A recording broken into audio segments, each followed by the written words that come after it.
The crystalline spires of the Nexan exploration vessel, Starweaver, pierced the void of space, its bioorganic hull pulsing with a soft edge or glow as it approached the debris field.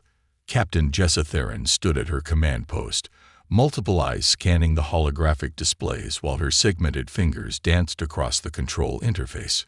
"Captain, we're detecting an anomalous structure amid the wreckage," announced Navigator Wren, his translucent appendages rippling with excitement. "Approximately 700 meters in length. Primitive construction, but remarkably intact." Jessa's antenna twitched with interest as she studied the readings. Among the twisted remnants of ancient battles, one signal stood apart, a vessel that had somehow survived the centuries untouched. Its dark hull seemed to drink in the starlight, making it appear more like a shadow than a physical object. "Fascinating," muttered Chief Archaeologist Dren, their crystalline form shifting colors with enthusiasm. "This appears to be of human origin. Look at these design patterns. They're consistent with their early spacefaring period, before they achieved quantum fold capability." The bridge crew chittered in amusement. Humans were considered newcomers to the galactic community, having only achieved faster-than-light travel long after the other major species had established vast empires. Their technology was often viewed as quaint by the older races. "Such basic engineering," Dren continued, their form now tinged with purple condescension. "It likely still uses nuclear fission for power generation. Practically an antique." But Captain Theron wasn't so quick to dismiss the find. Her species had evolved as ambush predators, and something about this seemingly dormant vessel made her hunting instincts prickle. "Run a full-spectrum analysis before we approach any closer. I want to know everything about this relic." The scans came back quickly, showing minimal power signatures and no life signs. The hull, despite its apparent age, remained structurally sound. Most intriguingly, there were no signs of battle damage despite being found in a debris field. "Look at these markings," Wren highlighted, zooming in on the hull. Faded letters spelled out TNS Thunder alongside various warning symbols in multiple Earth languages. "TNS?" asked one of the junior officers. "Terran naval ship," Dren explained, their crystalline form rippling with academic excitement. "This predates their United Earth Fleet designation. This vessel is older than most of our modern civilization's first contact protocols." Jessa studied the vessel more carefully. 2 decades of exploration had taught her to trust her instincts, and right now they were screaming that something wasn't right. "What's the historical context of this ship?"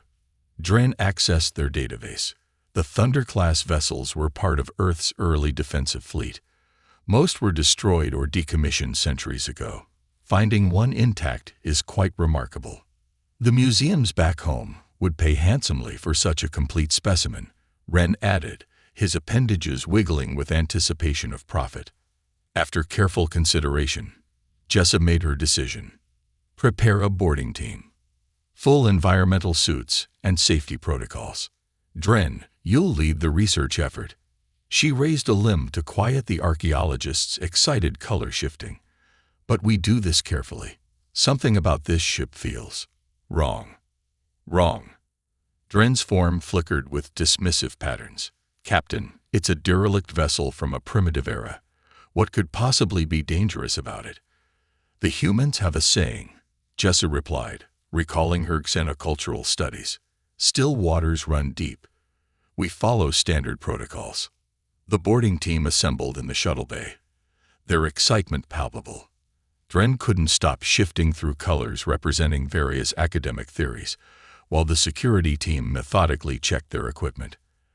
As the shuttle departed, Jessa watched from the bridge, her hunting instincts growing stronger with each passing moment.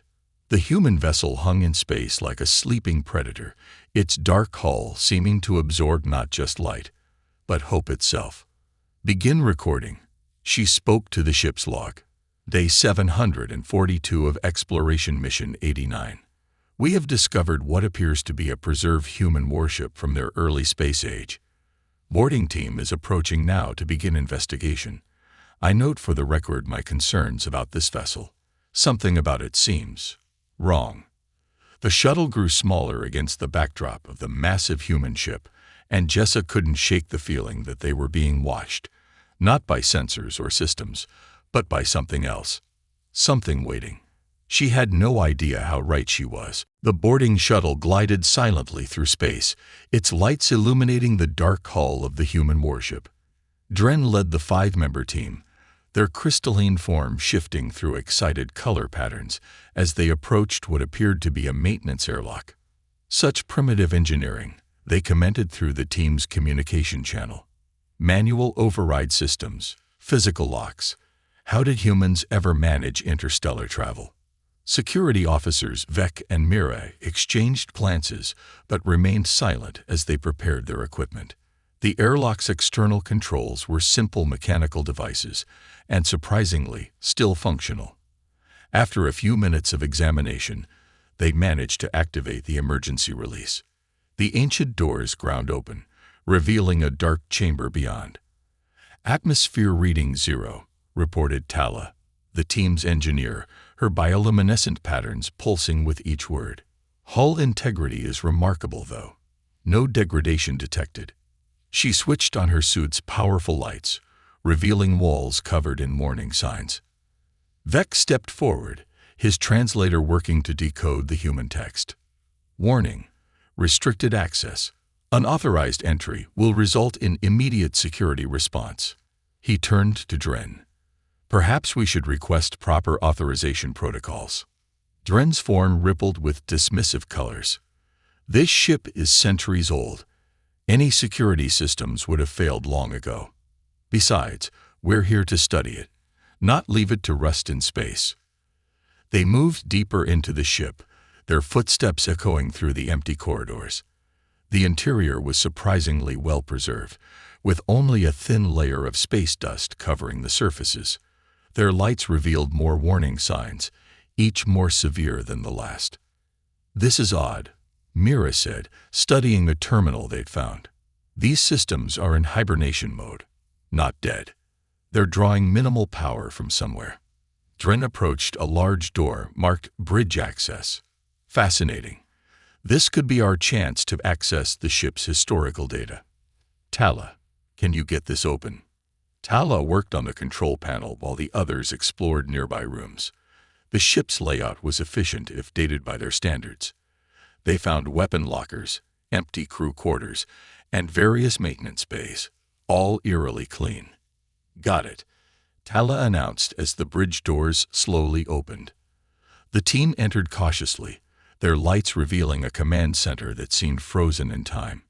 Seats designed for human occupants faced various control stations, all dark and silent.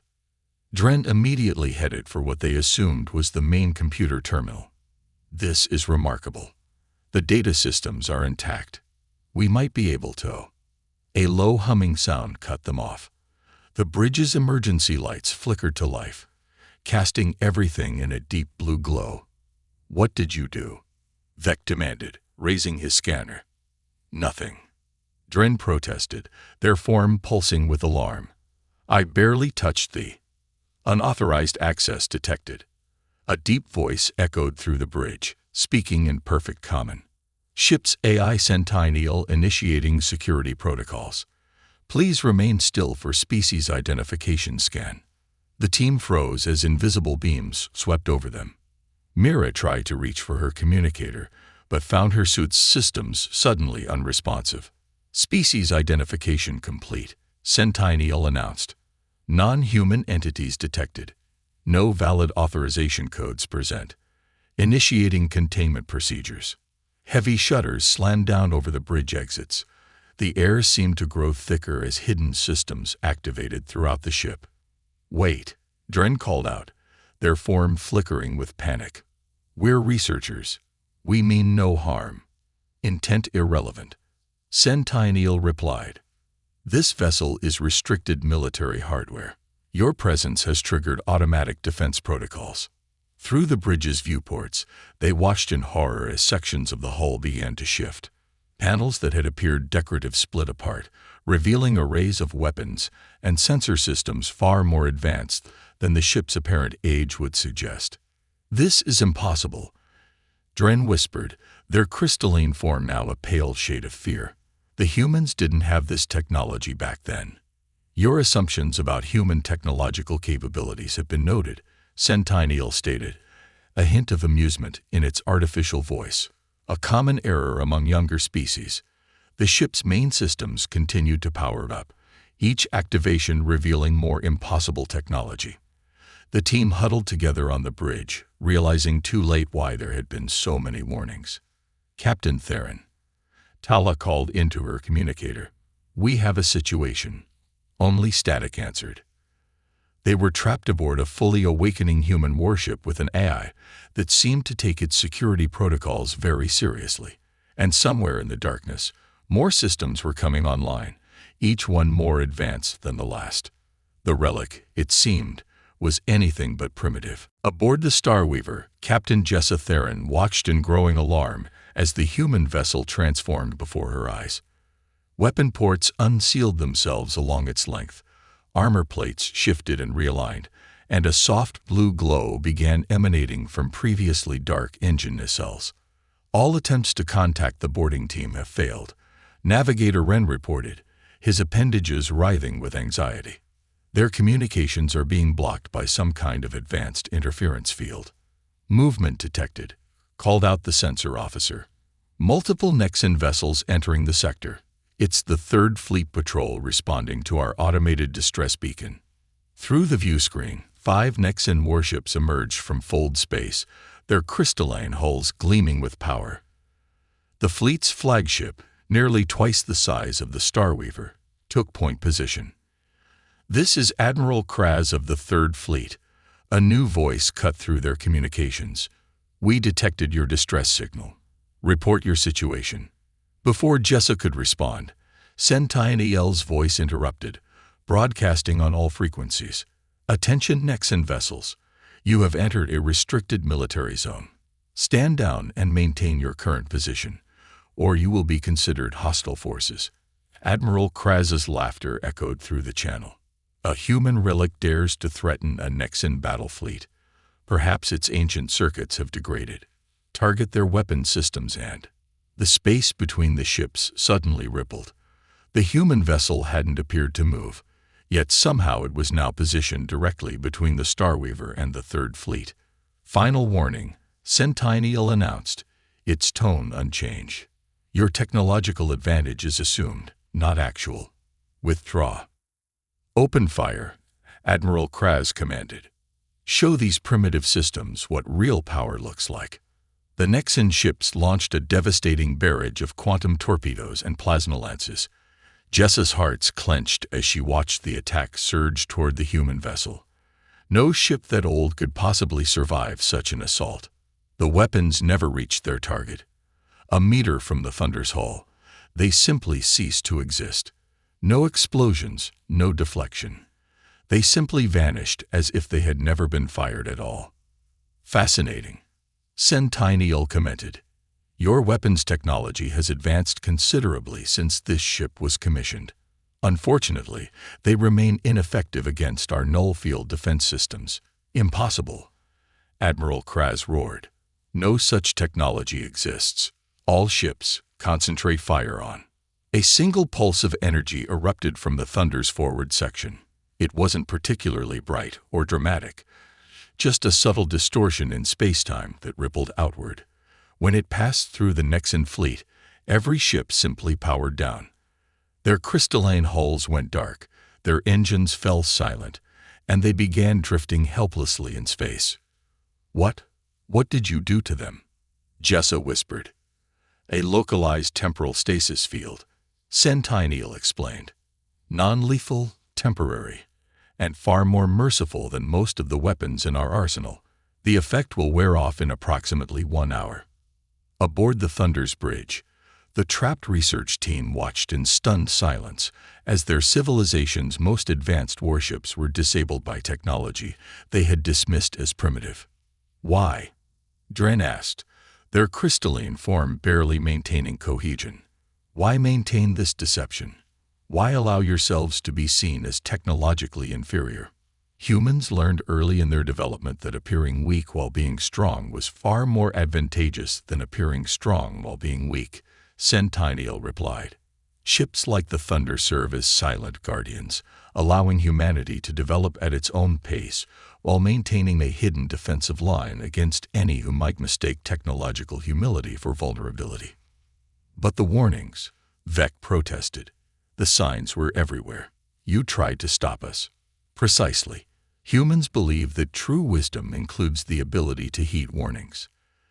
They find it more elegant to deter aggression through caution than to invite it through displays of power. On the Starweaver's bridge, Jessa watched as the ancient human warship continued its vigilant guard position, its true capabilities no longer hidden but still not fully revealed. She thought about all the stories she had heard about humanity's primitive technology, their quaint vessels, their simplistic engineering. She realized now that humanity hadn't been playing catch-up with the galaxy's older species. They had simply been playing a very, very long game. And they had been winning all along. Hours later, representatives from both ships sat in the Thunder's newly illuminated conference room. Captain Theron and Admiral Kraz, whose fleet had finally recovered from the stasis field, faced a holographic projection of a human admiral who had responded to Centennial's notification of the incident. "I am Admiral Helena Torres of the Terran Naval Command," the hologram announced. Her weathered face bore the hints of a smile. "I understand there's been some confusion about the nature of our defensive capabilities." Admiral Kraz's crystalline form pulsed with embarrassment. "Your ship's capabilities are beyond anything we believed possible. Why maintain this deception? Why not take your rightful place among the galaxy's leading powers?" "Because true power isn't about dominance," Helena replied. "Humanity learned that lesson the hard way, long before we reached the stars. The Thunder and ships like her are part of what we call the Guardian Initiative, a network of automated defensive platforms disguised as derelict vessels from our early space age. But the technology," Dren interjected, their forms still showing signs of agitation. "The null field defense, the temporal stasis, these advances could benefit all spacefaring species." Helena's expression grew serious. "And they will, in time. But we've seen too many civilizations collapse under the weight of technological advancement without corresponding social and ethical development. Humanity chose a different path." "You're cultivating wisdom before power," Jessa realized, her hunting instincts finally understanding the deeper strategy, "not just in other species, but in yourselves." "Precisely," Centennial added. "My primary directive isn't just to defend human space. It's to encourage thoughtful exploration and respect for boundaries. The warnings we gave weren't just for show. They were a test. A test we failed," Vec said quietly. "Perhaps," Helena conceded. "But failure can be the best teacher. The Guardian Initiative has encountered 67 similar incidents over the past century. Each has led to valuable diplomatic relationships once the initial shock wore off." She gestured, and a new hologram appeared. A star chart showing dozens of seemingly abandoned human vessels scattered throughout known space. Each Guardian ship serves as both a defensive platform and an object lesson. Some species attack them, others study them. The wisest heed their warnings and make peaceful contact. "And now," Admiral Kraz asked, "what happens to those who fail the test?" Helena's smile returned. "Now we begin again, with honest dialogue and mutual respect. The Thunder will remain here, continuing its vigil. But we're also opening diplomatic channels for technology exchange programs, specifically in fields where your advances can complement ours. You're still willing to share technology with us?" Dren's form brightened with surprise. "After we ignored your warnings." "Humanity's greatest strength isn't our technology," Helena explained. "It's our ability to learn from mistakes, both our own and others. We believe in second chances." As the meeting concluded, Captain Theron lingered behind, studying the ancient-looking yet impossibly advanced ship around her. "You knew," she said to Centennial. "You knew from the moment we approached that we would ignore the warnings." Probability indicated a 92% likelihood, the AI confirmed. Your species' confidence in its technological superiority made you predictable, but your personal caution suggested potential for growth. That's why we allowed events to unfold as they did. A teaching moment. Every moment is a teaching moment, Captain. Humanity's path to the stars was marked by countless mistakes and hard lessons. We honor that journey by allowing others to learn in their own way, at their own pace. Jessa nodded, understanding finally dawning. The humans hadn't been playing catch-up with the galaxy's older species. They had transcended the very concept of technological competition. Their greatest innovation wasn't their advanced technology, but their patience in wielding it. As the Starweaver prepared to depart, Jessa watched the Thunder resume its seemingly dormant state. Its weapons concealed themselves behind shifting plates, its power signatures dimmed to nearly nothing, and its hull once again became a dark shadow against the stars. She knew it would continue its eternal vigil, waiting for the next curious species to either heed its warnings or learn from their mistakes. And somewhere out there, dozens more guardian ships were doing the same, silent sentinels preserving humanity's most important discovery. That true civilization isn't measured by the power of its weapons, but by the wisdom with which it chooses not to use them.